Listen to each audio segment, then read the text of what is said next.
vad betyder det här området där vi nu är, Naturum, för dig? Var det ett område du var som barn? Ja, jag gick i simskola många gånger. Och så simmar man ju här nog också. Delvis.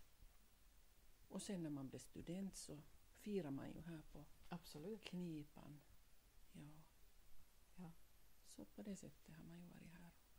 Och som riktigt ung så var det ju en sån här där man kunde tvätta på vinter. Vad heter det? Sköljhus eller vad hette det, kallades det?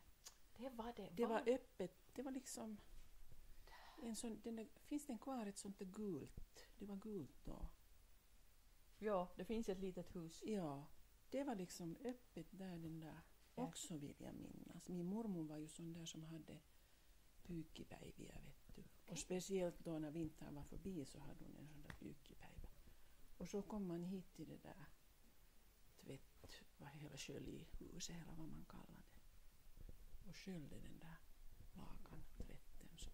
Och det var riktigt vanligt tvätt. Det var liksom, det nu tvättar man ju mattor, men det var nej, det var tvätt. riktigt, man kokade först, vet du, och tvätta alla de där lakanen som man hade använt på vintern. Och sen kom man hit ner och skölja. Och sen här som restaurangen finns nu, vad heter det? Albatross. Ja. Där var en kiosk, en sån där karkkikiosk. Och min mormors syster, hon hade den kiosken.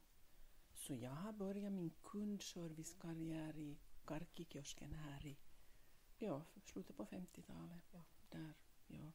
Och sen var det ju dit vi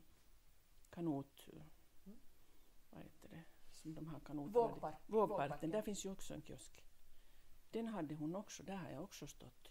Och sen var det ju en kiosk där uppe som Sparbanken är. Vid Brankoshuset. Det var ju Brankoshus där. Så var det också en glaskiosk. Där har jag också stått. Okej, så du har liksom... Så det här serviceyrket, så det har kommit därifrån.